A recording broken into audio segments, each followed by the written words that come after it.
The twin moons hung low over the fortress city of Kadrath, Follow me. their light pooling like liquid silver on the stone parapets. Inside the grand hall, torchfire painted long shadows across banners of conquest. The air was thick with the scent of iron and sweat, victory and fatigue. Human soldiers stood in ranks, their armor dented but polished, their eyes reflecting the glory of survival. Among them, Commander Cale Thorne, broad-shouldered, scarred, and weary, stood at the center of the hall, his jaw tight as the spoils of war were paraded before him. A hush fell over the crowd as the alien prisoners were brought forth. Two figures, slight and strange, moved hesitantly through the torchlight. One's skin shimmered like polished sapphire. The other's glowed with a burnished bronze hue. Their pale hair was woven in identical braids, thick ropes cascading down to linen-wrapped shoulders. Their golden eyes flicked across the humans, wary and alert. When they reached the foot of the dais, they bowed in perfect unison, their movements too graceful to be submissive. The silence that followed carried the weight of unspoken awe. Cale felt a flicker of unease. He had seen slaves before, broken, terrified, stripped of their dignity. But these two radiated something else entirely. They seemed carved from the same defiant calm that once lived in soldiers before a hopeless battle. "From the western colonies," said a steward, breaking the tension. "Captured during the fall of Vedra Prime. The last of their kind, perhaps. The spoils belong to you, Commander." The words hung heavy, ceremonial, final. Cale's gaze lingered on the alien sisters, their bound wrists trembling faintly against the rough hemp rope. The blue one raised her chin. Her voice, melodic and precise, echoed through the chamber. "You will not keep us long." Gasps rippled through the soldiers. The bronze one cast her a quick look, part warning, part pride. Cale lifted his hand and the murmurs ceased. "Names," he said quietly. "You have them." The blue one hesitated, then spoke. "I am Liara." The bronze one's tone was lower, steadier. "And I am Nira." Cale nodded once, his voice calm. "Then remember mine. I am Cale. I do not take unwilling gifts." The hall remained silent. No one understood what he meant. Not the steward, not the watching soldiers. But the sisters did.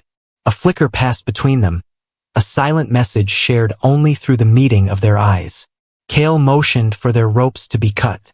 The steward hesitated, confused. "Commander, they are property by decree." "They are breathing," Cale interrupted, his tone leaving no space for defiance. "That will suffice." The ropes fell away, and for a moment, no one moved. Then Liara straightened, rubbing her wrists, studying him not with gratitude, but curiosity. Later that night, the feast began. Meat roasted over open flames, and laughter returned to the hall. The humans drank to victory, their voices booming. Yet Cale sat apart, the alien sisters seated quietly beside him. They did not eat, though food was offered. Instead, they observed everything, the flick of a hand, the rhythm of speech, the unspoken hierarchy of the human gathering. Nira's eyes followed the servants. Liara's studied the guards. Cale noticed both and said nothing. His instincts, honed by years of command, whispered that these were no simple captives. As the night wore on, Liara turned to him. "You fought for your people," she said softly. Her accent shaped the human words strangely, like notes bent in song. Cale nodded. "I did. And you won." Her gaze drifted over the room, then back to him. "So what happens to those you conquer?" Cale met her stare without flinching. "That depends," he said. "Some bend, some rebuild, some fade into the ground they once called theirs." Nira's eyes flashed. "And what of those who refuse?" Cale's answer came like a blade drawn in darkness. "They endure if they can." That night, Cale found himself unable to sleep. The fortress walls felt closer than usual, the sound of the wind outside carrying whispers from the alien plains beyond. He thought of Liara's calm defiance, of Nira's quiet fire. He had expected fear or hatred. Instead, he had seen resolve, the same kind that had driven humanity through centuries of loss and adaptation. He rose from his cot, pulling on his cloak, and made his way to the courtyard. The sisters were there, standing beneath the twin moons, speaking in low tones in a language that shimmered like light through water. He did not interrupt them at first. The air was cold, the stars sharp. When they noticed him, Liara turned. "Do you always watch your captives at night?" she asked, half-smile curling her lips. Kale's reply was measured. "Only the ones who seem ready to escape." Nira tilted her head. "Would you stop us?" Kale studied the gate. Its iron bars, the guards beyond, the expanse of wilderness outside the walls. "I would stop you from dying," he said. Liara's eyes narrowed, unreadable. "You think us weak?" "No," Kale said. "I think the wild beyond is crueler than I am." Silence stretched between them, the kind that tests the edges of trust. Liara broke it first. "Our world burned because your kind needed metal. Your fleets cracked the skies open and called it liberation. Do you even remember the names of the stars you broke?" Kale's jaw tightened. "Do you think we wanted this war?" Nira's voice was bitter. "You didn't stop it." Kale's answer came low. "No, I survived it."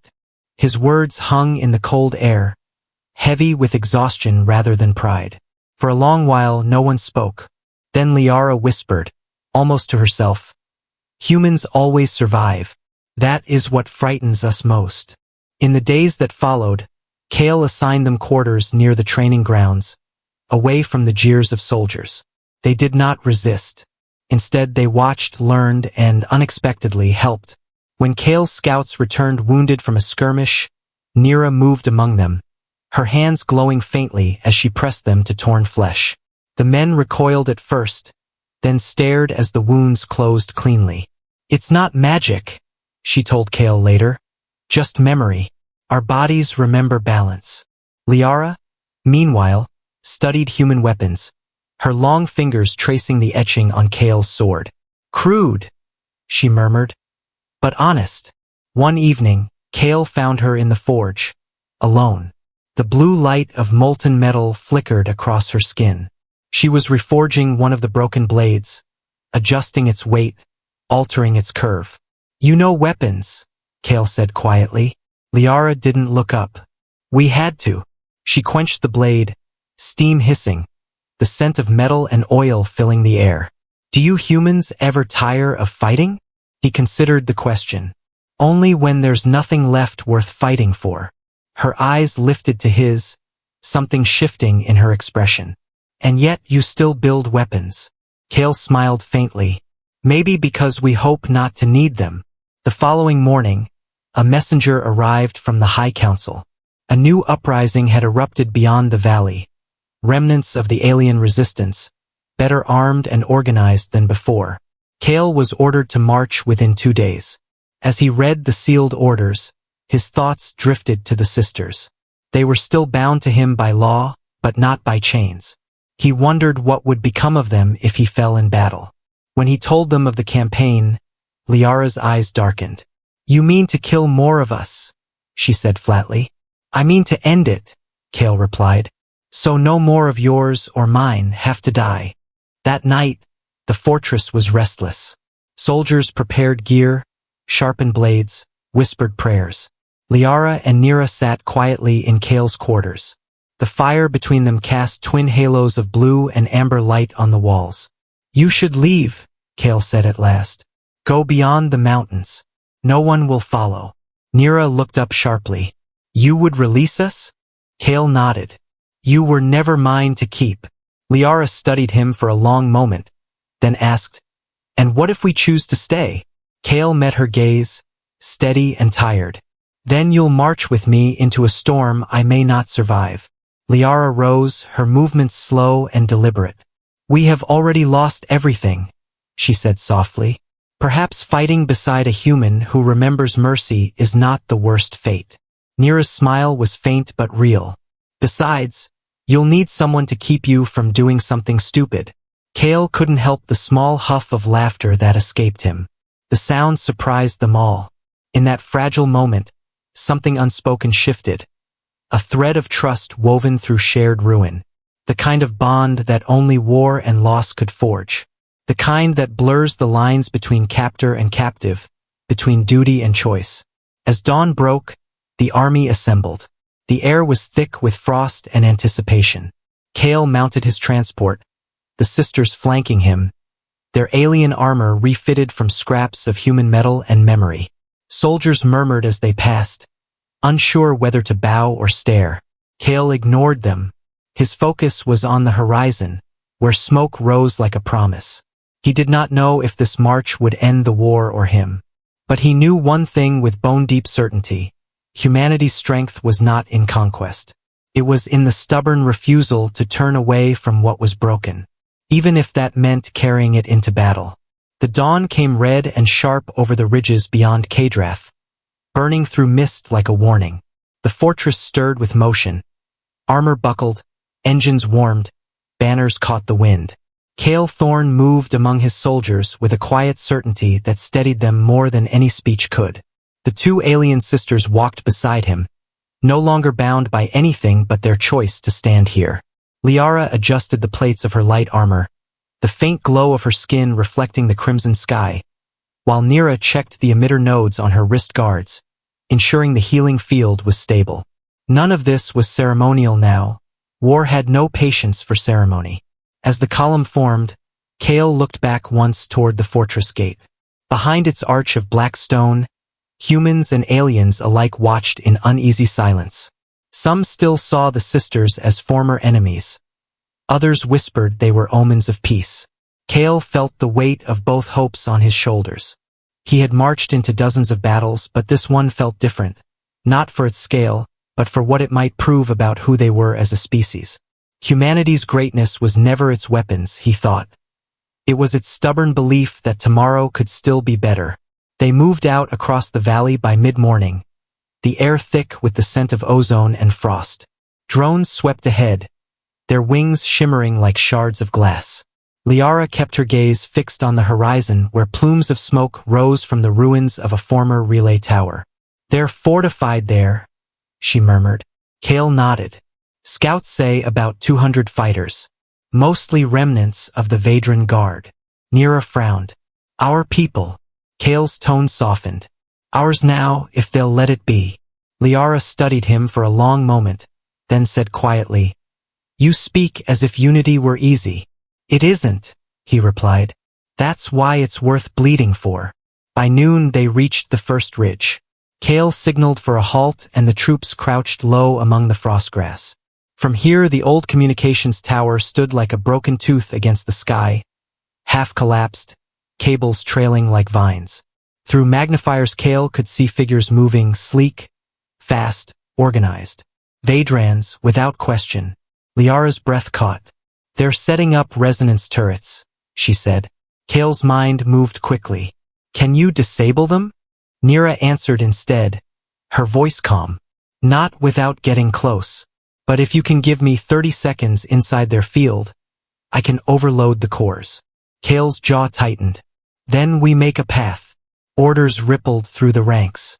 The first assault team moved under cover of smoke canisters, advancing across the frozen basin. Blaster fire crackled like lightning against ice. Kale's soldiers returned fire with precision, but the enemy's defense grid flared bright, halting their progress. "They've layered the field," someone shouted. Kale's response was to move forward himself. He ducked beneath a burst of plasma, rolled behind a piece of shattered transport, and motioned to the sisters. "Now!" Liara sprinted ahead, her movements almost fluid. Nira followed, covering her with a shimmering shield projection that bent the enemy's shots aside like rain off glass. They reached the inner ring under withering fire.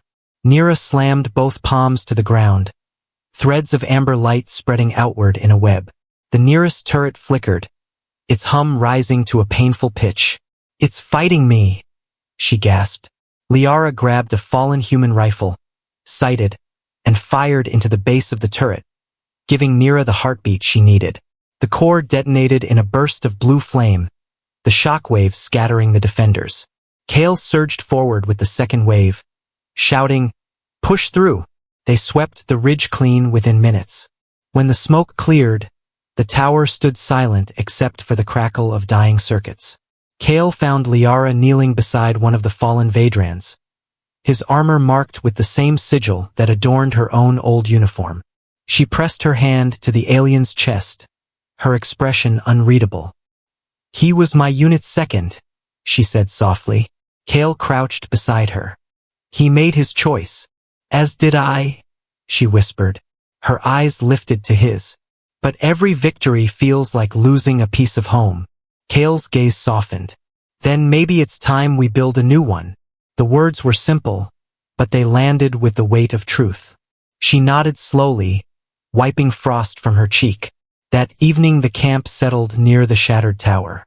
Fires flickered in shallow pits, their smoke curling upward into the dimming light. Soldiers ate quietly, exhaustion dulled by a strange calm. Kale sat apart again, cleaning his weapon with deliberate care. The sisters approached, their silhouettes haloed by firelight. Nira set down a small container, an herbal mixture from their world, she explained, that soothed wounds and cooled burns. "You should use it," she said. Kale smiled faintly. "Are you my medic now?" "Your friend," she replied simply. The word startled him more than he cared to admit. Later, as the stars brightened, Liara joined him at the edge of camp. The night wind carried the distant howl of creatures across the plains. "You still can't sleep," she said. Kale shrugged. "Commanders rarely do." She studied him quietly. "You could have left us behind. Why didn't you?" He thought about it, searching for words that weren't wrapped in duty. "Because the universe doesn't change until someone decides to trust what used to be impossible." Liara's expression softened. "You think trust wins wars?" "No," he said. "But it's the only thing worth winning." She smiled, faintly, like dawn behind cloud.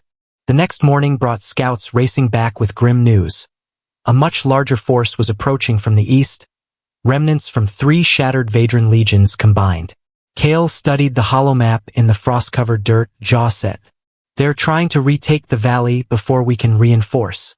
"You're outnumbered 3-1, a lieutenant warned. Kale's gaze shifted to Liara and Nira. "Then we need more than numbers." Liara leaned over the map. "The valley walls amplify resonance. If we reroute your artillery cores into a harmonic frequency, it could trigger a collapse, burying the pass when they enter." Kale blinked. "You can do that? If your engineers listen." Within hours, human and alien technicians worked side by side, hauling cables, calibrating emitters, arguing over frequency ranges. Liara coordinated with practiced authority, her voice cutting through the chaos. Kale watched her and saw what the others began to see too. Not an outsider, but a commander in her own right. By dusk, the valley was laced with buried charges tuned to her specifications. "When they cross the midpoint," she explained, "we trigger it. The rock will fold like water. None will die if we time it right. They'll be trapped, forced to surrender." Kale nodded slowly. "A bloodless victory. If fate allows," she replied. The enemy arrived under cover of darkness, unaware of the trap laid for them. Kale's troops waited in silence among the ridges, every sensor dimmed, every breath measured. The ground trembled with the advance of armored crawlers. Liara's hands hovered over the control interface, Nira beside her monitoring seismic readings. "Almost there," Nira whispered. Kale gave a single nod. "Do it." Liara pressed the control plate. For a heartbeat, nothing happened. Then the earth roared. Light flared through the valley floor as the resonance network ignited, rippling upward in waves of golden energy. The pass folded inward, sealing like a wound closing. When the dust settled, silence fell. The enemy force was trapped in the newly formed basin, their vehicles disabled but intact. Kale exhaled slowly. "Signal them. Offer terms." His officers obeyed. Hours later, the first Vadran emissaries emerged under white flags. Liara stood beside Kale as he met them halfway. The alien commander, tall and scarred, studied her before speaking. "You stand with the humans now?" Liara's voice carried clear. "I stand where peace still has breath." The commander looked at Kale, then nodded once. Then perhaps this war ends here. It wasn't surrender, it was the first fragile step toward understanding. By morning, both sides worked together to extract survivors and stabilize the collapsed terrain. Engineers shared tools, medics shared rations. The sisters moved among them tirelessly, bridging words and gestures where mistrust lingered. Kale watched, silent pride threading through his exhaustion. The campaign that began as conquest had become something else. Proof that even amid ruin, humanity could choose compassion over dominance. When Liara approached, dust streaked across her cheek. She smiled faintly. "It's strange," she said, "to fight so hard for an enemy's safety." Kale looked out across the valley. "That's how we know we're still human." That night, under the twin moons, the camp was quiet except for the low hum of generators and the distant calls of creatures in the wild. Kale sat beside the sisters near a small fire, the warmth flickering against their faces. "Tomorrow we send word to the council," he said. "They'll want a treaty delegation." Nira smiled tiredly. "And what will you tell them?" Kale looked at the stars. "That we've learned something our history books forgot. That victory without mercy is just another kind of loss." Liara nodded slowly, her gaze following his. "Then perhaps humanity has earned the right to lead." Kale chuckled quietly. "No one leads forever. But if we've shown them a path forward, that's enough." The fire crackled softly. Liara leaned back, letting the night wind tug at her hair. And for the first time since her world fell, she felt the future open rather than close. Nira reached out, touching her sister's hand, then Kale's. "We survived," she murmured. "Together." The simple truth of it hung between them like the constellations above. Fragile, luminous, real. The war would fade in time, but the bond forged here, on the edge of ruin, would outlast it. The dawn after the truce was strangely quiet. No drums of war, no rumble of engines. Only the thin whistle of the wind sliding through the fractured valley. Kale Thorne stood atop the newly built rampart and watched the Vadrans below dismantle what had been their prison walls. It was work done without orders. Hands that had fought yesterday now labored side by side, moving stone and steel until the wounds of battle blurred into the rhythm of rebuilding. Humanity's flag still hung over the ridge, but it no longer felt like a symbol of conquest. It felt like a question: what would they raise tomorrow if peace actually held? Liara joined him, her boots crunching softly over the frost. She carried a data tablet scavenged from the wreckage, its screen flickering with schematics. "Your engineers were not wrong," she said quietly. "If we fuse your power conduits with our crystal nodes, we can restore the relay tower. It could transmit across 3 systems again." Kale turned to her, one brow raised. "That tower used to guide invasion fleets." "It can guide rescue missions now," she replied. "Depends who's giving the orders."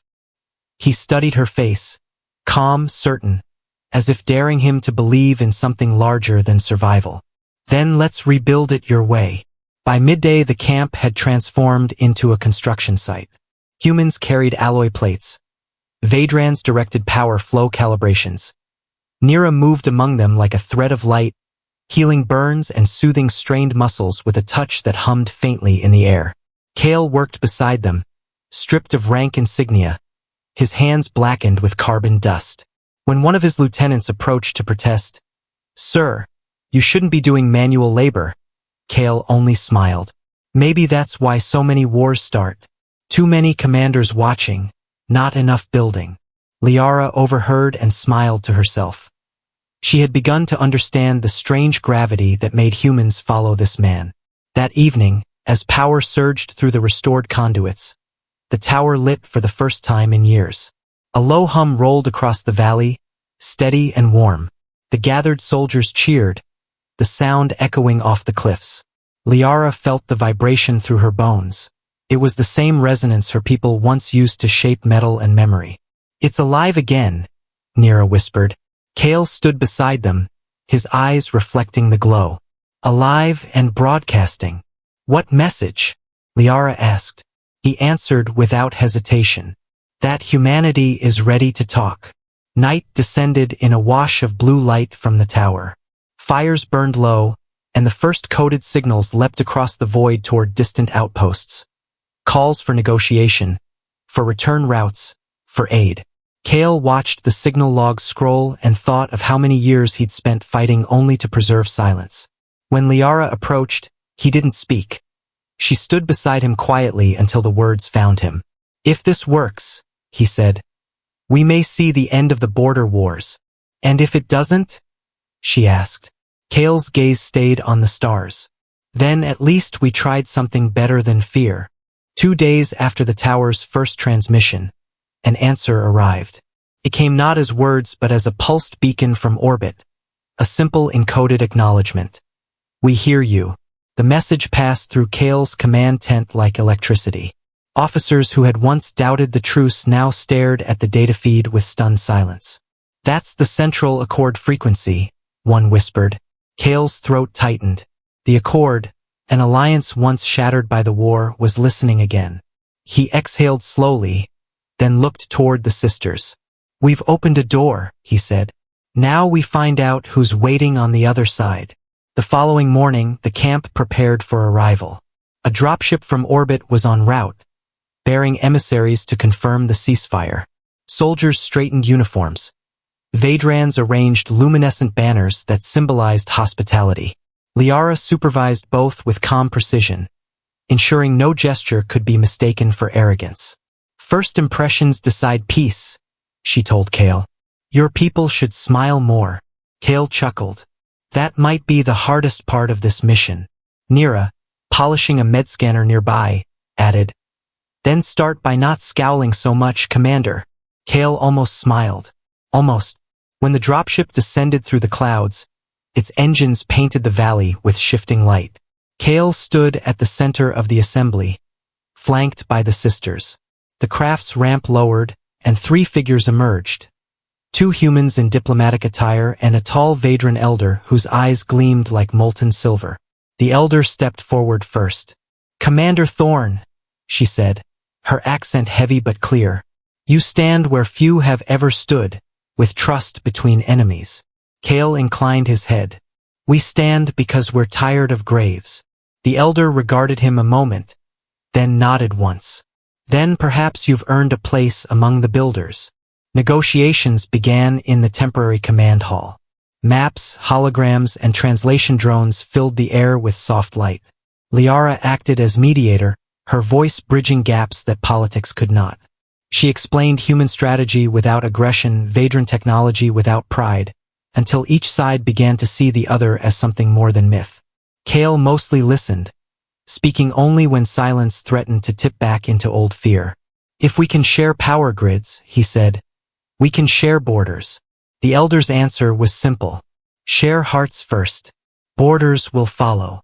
Even the diplomats paused at that. Outside, Nira oversaw the injured from both armies. Word had spread that her healing field could mend scar tissue faster than any human tech, and a line had formed, soldiers of both species waiting patiently. She smiled faintly as she worked, the glow from her hands soft against the gray light. "Strange," she murmured to a human sergeant whose arm she was repairing. "Your people used to flinch when I touched them." He winced, then laughed. "We still might, but I think it's less fear now, more awe." She met his eyes, saw no hatred there, and realized that small miracles mattered most. That evening, after hours of tense debate, the first draft of the Kadrath Accord took shape. It was not perfect, nothing born of war ever was, but it was real. Kale stepped outside into the cold night air, the document seal still drying on his hand. Liara followed, her expression unreadable. "It's done," he said quietly. "A ceasefire, trade routes, mutual patrols. Paper promises, maybe, but it's a start." She looked up at the twin moons. "Paper can carry worlds if the ink is hope." Kale glanced at her, half-smile forming. "You talk like a poet. You fight like one," she said. Later, as the valley settled into an uneasy peace, Kale found himself walking the perimeter alone. The wind was cold, the stars sharp above the mountains. For the first time in years, he felt the absence of battle, not as emptiness, but as relief. Humanity had won many wars, But peace was a harder victory to hold. When Liara and Nira found him there, he didn't speak.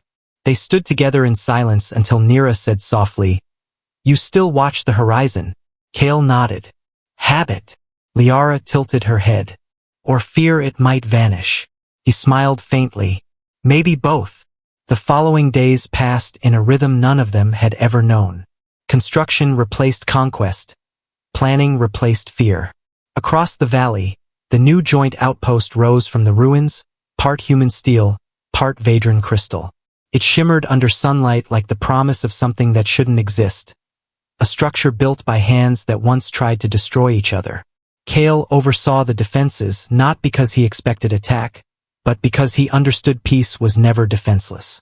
Liara led integration teams, teaching humans how to read resonance signatures, while Nira worked to fuse medical systems into something both species could trust. One afternoon, a group of children from the nearest refugee convoy wandered into camp. They were a mix of both species, half-starved and wide-eyed. Liara dropped to one knee as they approached, her expression softening. "You're safe here," she told them, offering a ration bar. A human boy looked up at her, hesitating. "You're one of them," he said. "The ones who came in ships." She nodded gently. "Yes, but I came back to build something better." The boy thought for a moment, then handed her a small carved stone. A bird, rough but careful. "Then you can keep this," he said. Liara's eyes glimmered. "I will." Kale watched the exchange from a distance and felt something shift inside him. For years he had believed humanity's strength lay in endurance, in surviving no matter the cost. But here, among ruins now filled with laughter, he realized survival was only the beginning. The true test was what came after. That night, he gathered his senior officers and the Vadran Council under the newly lit dome. "We call ourselves victors," he said. "But the galaxy doesn't need victors anymore. It needs caretakers. We broke the stars once. Let's not do it again." The hall fell silent, then filled slowly with nods. Outside, Liara stood at the edge of the encampment, gazing up at the rebuilt tower. The beacon pulsed steadily now, sending a signal across the void not of distress, but of cooperation. She could feel the resonance in her bones. It sang of renewal, of countless lives recalibrating toward balance. Nira joined her, arms folded. "He's changing them," she murmured. Liara smiled faintly. "They're changing him too. Do you think it will last?" "If we make it." They stood there in silence, two survivors of extinction, watching a species they once feared begin to carry their hope for them. Days later, a convoy from orbit brought more envoys, scientists, engineers, and peacekeepers. Among them were familiar faces from Kale's past, commanders who had once doubted peace entirely. "You've made quite the miracle here," one remarked as they toured the outpost. Kale shook his head. "No miracles. Just people willing to stop hating long enough to listen." Liara led the envoy through the new power core, explaining how their shared technologies could stabilize entire planetary grids. The diplomat turned to Kale. "If this spreads, you realize you'll be changing the structure of the frontier itself." Kale's answer was quiet but firm. "Then let it change." That night, the first joint broadcast was sent into open space. It carried one message in two voices, Kale's and Liara's, translated into every known language. "We have seen the cost of survival without compassion. We will not pay it again. From the ashes of war, we offer our hands." The signal raced through the void toward distant colonies and forgotten fleets. For the first time in generations, no one jammed it. No one turned it into a threat. Somewhere deep in the darkness, something ancient and wounded listened, and answered with silence that felt like peace. As dawn crept over Kadrath once more, Kale stood beside the sisters on the ridge. The valley below was alive with movement. Machines rebuilding, people laughing, banners fluttering side by side. Liara breathed in the cold air, her voice soft. "Your world feels heavier than ours, but it breathes deeper." Kale glanced at her. "Maybe it's all the gravity we've earned." Nira smiled faintly. "Then perhaps it's time we all learned to stand under it together." He looked from one sister to the other and felt, For the first time since the war began, that humanity's legacy might finally be worthy of the stars. When the first storm hit, it came without thunder or rain. Only a pulse through the comm array strong enough to silence every transmitter in the valley. The rebuilt tower flickered, its light guttering like a candle about to die. Kale was in the command dome when the sensors screamed static, and every display went black. EMP? A technician shouted. No, Liara said sharply, fingers flying across her console. Something's wrong with the harmonic field. It's being rewritten. Kale's stomach sank. From orbit. From everywhere, she murmured. Someone is hijacking the frequency that carries our beacon. Outside, soldiers and workers alike looked up as the sky shimmered with strange aurora. Lines of coded light rippling across the stratosphere. The phenomenon was beautiful and terrifying. Nira shielded her eyes, muttering, "This isn't natural." Kale clenched his jaw. "Then it's deliberate." Within minutes, the outpost's AI relays rebooted, and a voice none of them recognized filled the speakers. "This is the Sentinel Accord. Your transmission breaches quarantine protocols. Stand down or be neutralized." The accent was cold, mechanical, and entirely human. Kale exchanged a stunned look with Liara. "The Accord, they still think this world is a war front." Liara's reply was barely a whisper. "They never received your message." Panic rippled through the camp. The Vadrans feared orbital bombardment. The human troops feared betrayal. Kale silenced them with a raised hand. "Listen," he said, voice carrying over the chaos. "They don't know peace lives here. We'll show them." But showing them meant surviving the next few hours. Drones began falling from orbit like burning comets, slamming into the far ridges. Liara grabbed his arm. "They'll target energy signatures next. If we keep the tower active, they'll think we're transmitting hostiles." Kale hesitated only a moment before nodding. "Then we go dark. Total blackout." The valley plunged into shadow. In the eerie quiet that followed, Kale gathered his officers and the sisters in the central chamber. A holomap flickered weakly, powered by emergency cells. "Options," he demanded. Nira's brow furrowed. "If we stay hidden, we live. If we move, we risk exposure." "We can't hide forever," Kale said. Liara pointed at the orbital schematic. "There's one chance. The old suborbital relay on Mount Saren still holds manual uplinks. If we reach it, we can transmit proof of life, show them we've unified." Kale studied the terrain. The mountain lay 30 kilometers through unshielded frost fields still haunted by storm remnants. "A small team," he decided. "You, me, Nira, and 2 scouts. We move before dawn." The march through the frost fields was brutal. The electromagnetic storms distorted compasses and scrambled biosensors. Ice cracked underfoot, revealing brief glimpses of phosphorescent rivers flowing far beneath the surface. Every gust of wind carried whispers of static, fragments of the Sentinel transmission looping like a curse. "Stand down or be neutralized." Liara moved ahead, scanning for magnetic pockets while Nira shielded the group with a flickering field that strained more each hour. Kale pushed forward, muscles burning, refusing to let fatigue make the decisions fear would gladly claim. At sunset, they reached the base of Mount Saren. The relay tower loomed above them, half buried in ice, its spire broken but still humming faintly with residual charge. "It's ancient," Nira breathed. Liara knelt, brushing frost from a control panel. "Ancient but alive. Like your commander." Kale managed a tired grin. "Let's wake it gently." Together they pried open the access hatch and descended into darkness. The tunnels beneath were choked with frozen cables and relics of the old war. Drones entombed in ice, weapons left to rust in eternal silence. Every step echoed like footsteps in a cathedral of ghosts. Deep inside, they found the core chamber.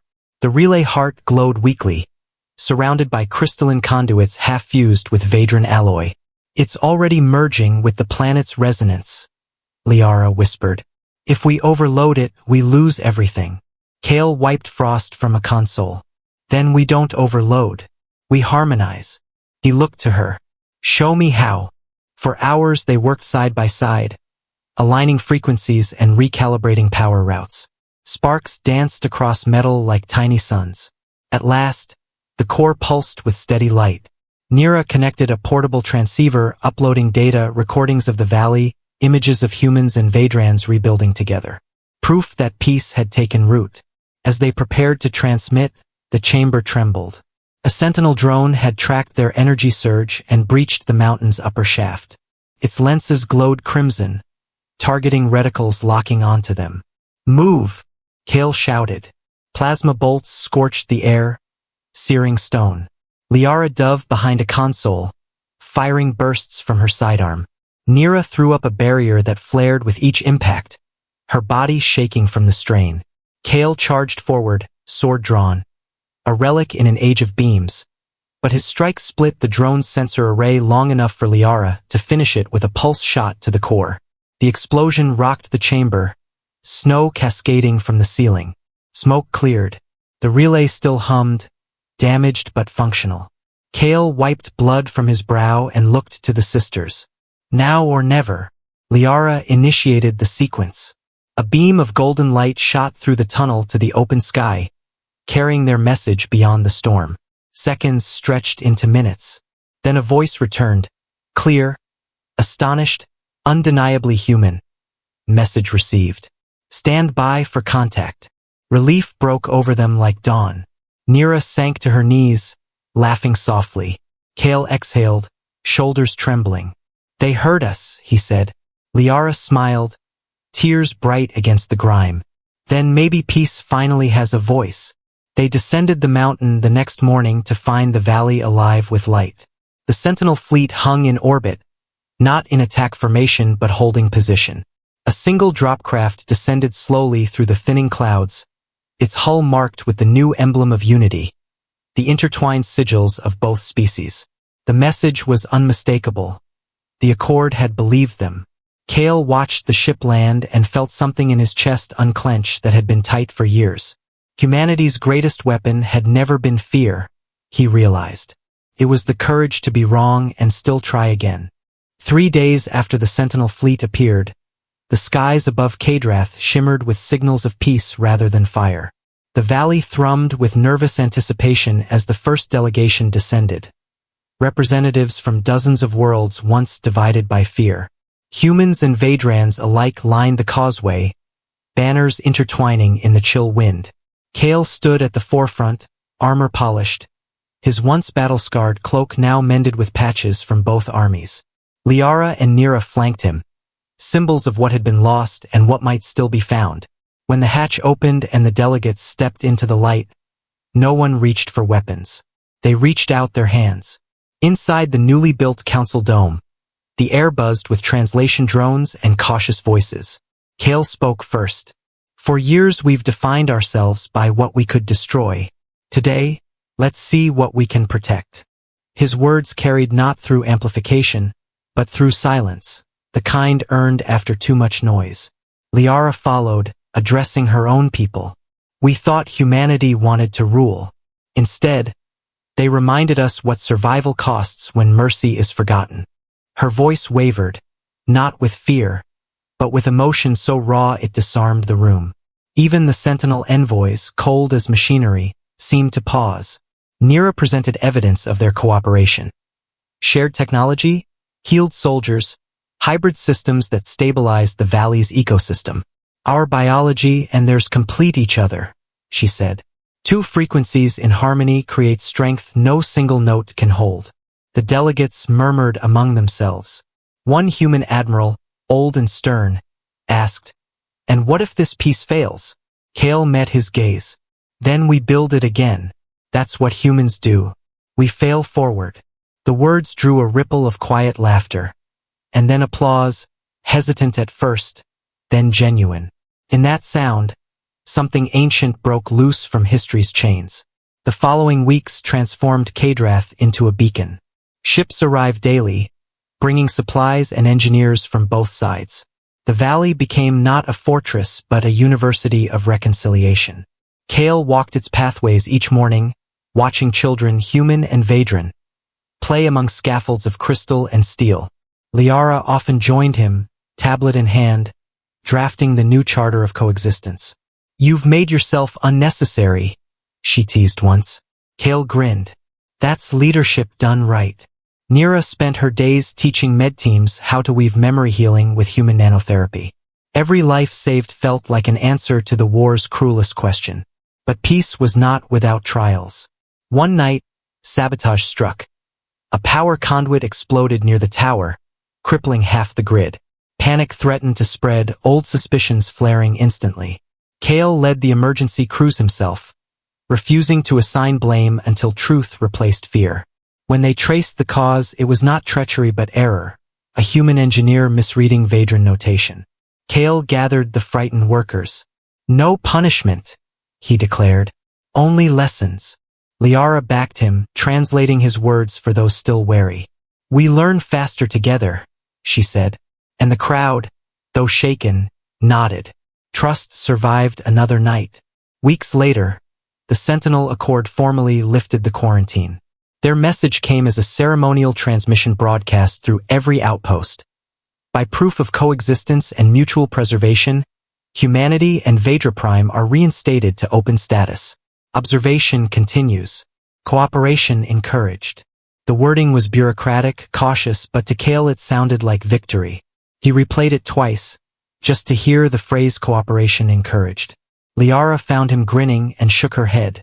"You humans celebrate even half-steps." He chuckled. "Half-steps kept us walking when the universe wanted us to crawl." "Then don't stop," she said softly. "We're still far from home."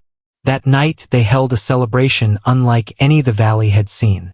Bonfires roared between towers. Songs in two languages intertwined until they became one rhythm. Nira stood on a platform, conducting a chorus of both species whose harmonies bent the air itself.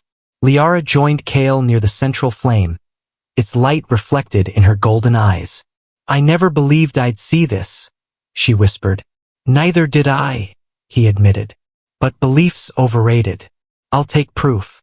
She laughed quietly. "And what proof is that?" Kale gestured toward the crowd. "Children dancing where soldiers once bled. That we learned something worth teaching." Later, when the fires dimmed and stars reclaimed the sky, Kale walked the quiet ridge overlooking Kadrath. The rebuilt tower pulsed gently, its light synchronizing with distant outposts now part of a growing network of peace. He thought of the faces he'd lost, of the wars fought in the name of safety that never came. Humanity had always been defined by endurance, but now endurance meant holding on to hope, not weapons. Liara approached, cloak fluttering in the cold. "You still watch the horizon," she said. "Old habit," he replied. "Waiting for trouble? Waiting for sunrise." The horizon brightened faintly, the first blush of dawn spilling across the frost fields. Nira joined them, rubbing sleep from her eyes. "You two never rest," she said. Kale smiled. "Someone has to make sure the future shows up." Liara tilted her head, studying the sky. "Do you think the stars will remember this?" Kale considered before answering. "If not, we'll remind them." The three stood together as light swept the valley, illuminating the banner now raised over the tower. A new emblem of intertwined hands surrounded by a ring of stars. It was not a flag of conquest, but of continuity. As the sun climbed higher, the city below stirred awake. Children's laughter carried on the wind. Machinery hummed in harmony with song. The world that had been a battlefield was now a heartbeat in a wider rhythm. Kale breathed deeply, letting the cold air burn his lungs. "We're a strange species," he said. Liara smiled. "Strange, yes, but necessary." Nira nodded. "Because you remember what others forget. That mercy is also strength." Kale looked toward the horizon one last time. "Then let's make sure we never forget again." The light caught his armor and turned it gold. The day began.